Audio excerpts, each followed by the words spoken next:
Hello everyone, and today I'll be reading a Scaramouche ex-listener by me.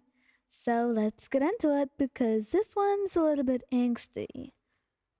Scaramouche was always good when it came to things like this. Keeping up a facade and not telling anyone how he feels. Oh, this was probably the best thing that he has ever been good at, right? He was so used to it, it's probably a part of his life routine now. Oh, it kinda hurts to say this, but it's the truth. And he honestly admits it. It does hurt a lot. But with time, he just come to terms with it. And enough time has passed since he has left his home.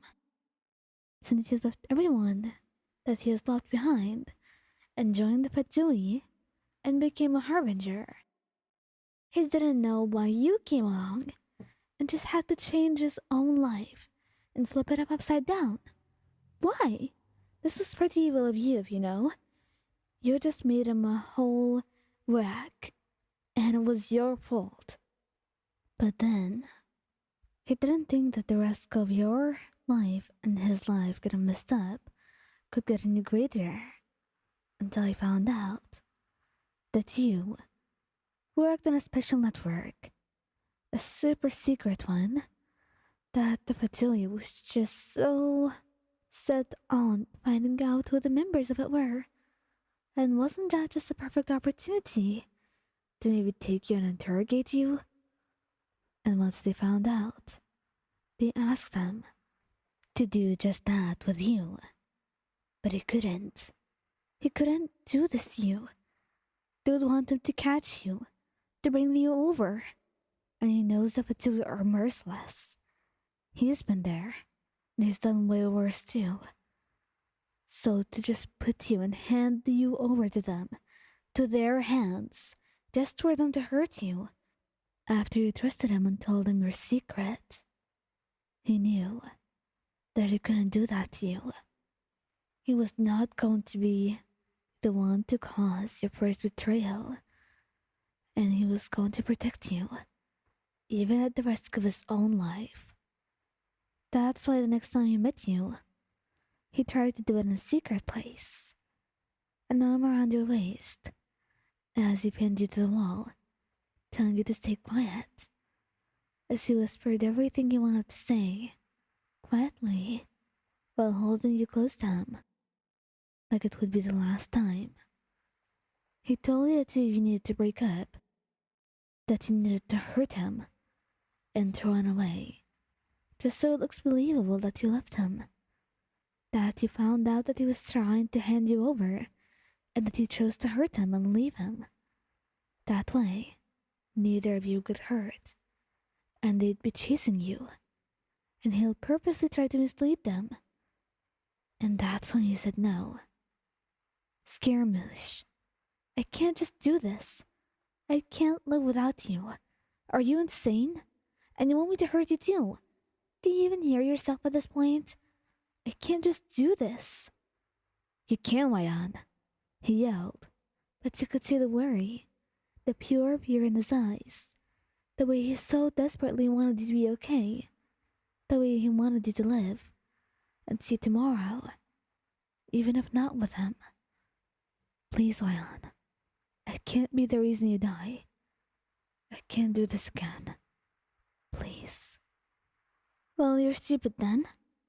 Because if you thought for one moment that I was going to leave you and hurt you like that, then you're stupid. Because I would never do that to you.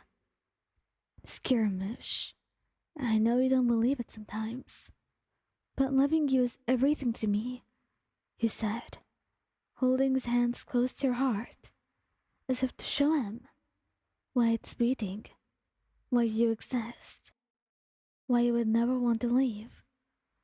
Either we get hurt together, or we escape and run away from all of this together. And though he was so in love, he looked frustrated still.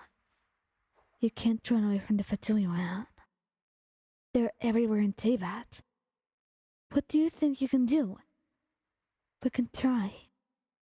Besides, I trust you, and you're a harbinger, right? You know a lot more than anyone, and I can disguise. I'm a good fighter too. I can do this. Just trust me for once, okay? I want you to put your trust in me. If we both are with each other, and we both can depend on one another and trust each other, then I'm sure we can get through this. And for a moment, he looked at you, like he was truly considering it. And with a heavy sigh and a worried heart, he nodded, pulling you close to him as he kissed you softly. Promise me you won't get hurt. I promise. Promise me you won't disappear. That you won't let anyone take you away from me. I promise that too. And with that said, Scaramouche decided to set off on a journey, on a new chapter in his life. This time, with you. Beginning it with him, and changing everything you thought that once could not be possible.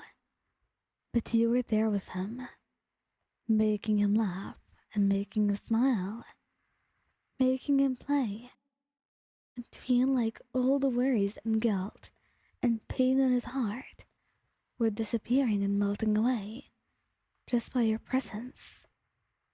Being with you was a medicine, and he was addicted to it. He was addicted to the good feeling that he always gets when you're around him. And he's so glad that he can have you. And with that, you know that Scaramouche entrusts his heart to you because he knows very well that you will take good care of it. If anything, he's more worried about you, but he'll make sure that he goes the extra mile just to be a good enough boyfriend for you because you deserve that and so much more. And that's it. I hope it was not too angsty. I feel like it was not that angsty because I made them get a happy ending, but I don't like sad endings because I cry sometimes and I'm a little bit sad, so I could not do that. And if I sound a little bit weird, that's probably because I'm kind of, I don't know, I'm feeling kind of out of it today. Like, I'm in a very weird headspace. Sorry if I'm kind of stumbling over my words. That's what I do when I'm thinking. But thank you so much for watching, and I hope to see you guys in the next video. And something else, I know I said that there was gonna be a special video, and I'm working on it, okay? But I got distracted and like I was kind of in a bad mood the past few days and very busy too, so I didn't do it. But I promise you, it's gonna be out very soon. Trust me. Please do. I know I say this a lot, but please trust me this time. I really mean it.